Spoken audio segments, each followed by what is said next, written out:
Hello po, no? Ah, ito, nagsisirculate ngayon to, no? Itong DepEd memo, no? This DepEd memo o press release. Mas magaan ng loan program para sa mga guro ilulunsad ng DepEd Land Bank. Akala natin yung mga garnish na ay ibibigay sa kanila, no? Yung kanilang mga pera. Pero, utang din.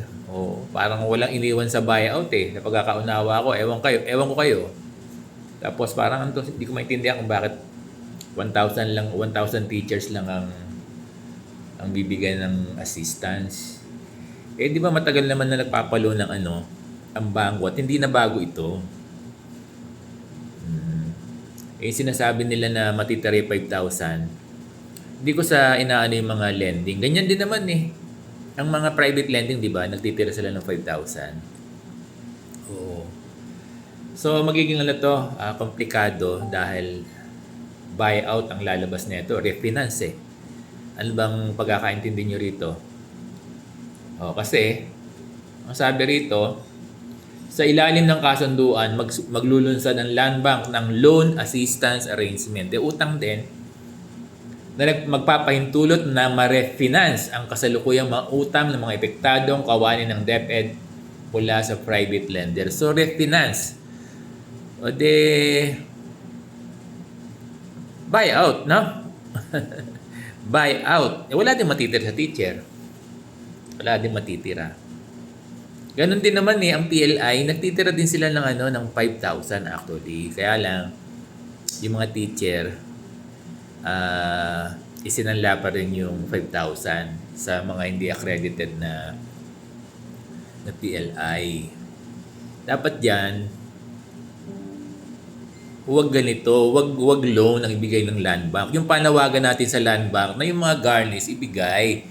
Huwag niyong ubusin. 'Di ba? Hindi masasagot ng problema. 'Di ba sabi ng Sir Benjo Basas? Hindi masasagot ang problema ng mga gurong baon sa utang kung utang din. Parang ganoon no? Ang ibibigay na solusyon. Dapat ang solusyon diyan, yung mga inaano natin, wala, hindi na pipick ng ng ating DepEd Secretary, no? Yung kahit moratorium man lang magkaroon. Tapos yung garnish sana kahit paano mabigay.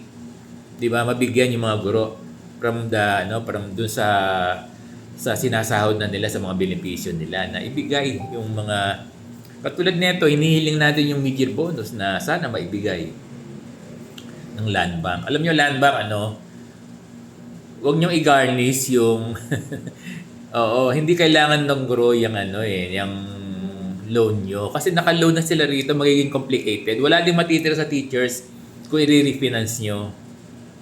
Yung utang ng mga teachers, lalaki. 'Di ba? Yung mga master teacher, milyon. Wala din matitira. Yung mga teachers, 500, 300,000 ng mga loan sa mga PLI. Kung i-refinance, minimal lang, no? Siguro magpautang sila ng baka pa. Kung ako sa Land Bank, magpautang na sinabi ba rito? Ng long term, sinabi ba?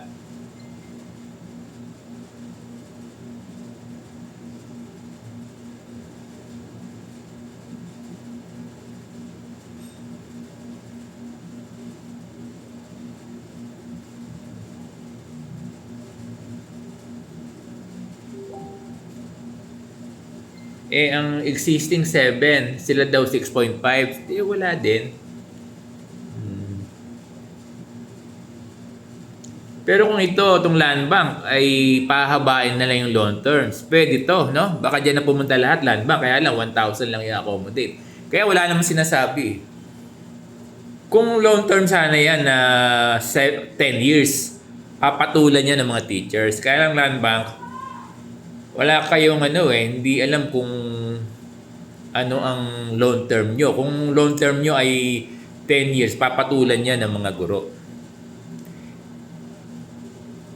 Kaya lang 1,000 lang din ang 100,000 ang garnish. So hindi rin masusolusyonan yung problem. Oo. Sana nakikita ng DepEd Na? Nabasa niyo ba? O, Tagalog naman. Utang din, magpapautang, refinancing eh. Di ba? Pag refinance is babayaran yung ano mo.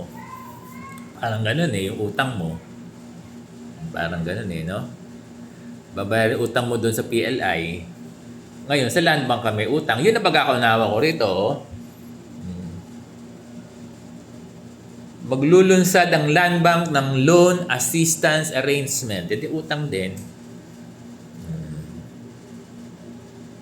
So, ano tingin nyo, dear teachers? Hindi papatulan to ng mga guro. Dapat po, dear secretary, yung garnishment ang sanang masolusyonan natin na huwag i-garnish lahat ng land bank. Tapos yung 7 years to 10 years loan extension, yan po, ano? Tapos kung meron po sanang moratorium, yan po. Then 15,000 salary increase across the board. Yan po yung gusto ng mga guro, ano? Ito yung sinulatan ko eh. CEO, si Maria Lynette Ortiz. Oo. So pakiusap natin kay Mrs. Maria Lynette, CEO Maria Lynette Ortiz, na yun pong garnish ang dapat nyong i-priority, no? May letter na po kami sa Supreme Court. Sana po ay ibigay na muna yung mid-year bonus habang inaantay natin kung ano yung magiging sagot ng Supreme Court doon sa kahilingan ng mga guro na wag i-garnish lahat ng land bank yung mga pera nila, no? So, ano to, ewan ko lang kung maganda sa inyo pero tingin ko hindi to kakagatin ng mga guro kasi i-refinance, the loan din, kung 5 years lang din, wala din. Wala din matitira. Pero kung gagawin ng land bank na 10 years, nako, sugod bahay na yan. Hello po.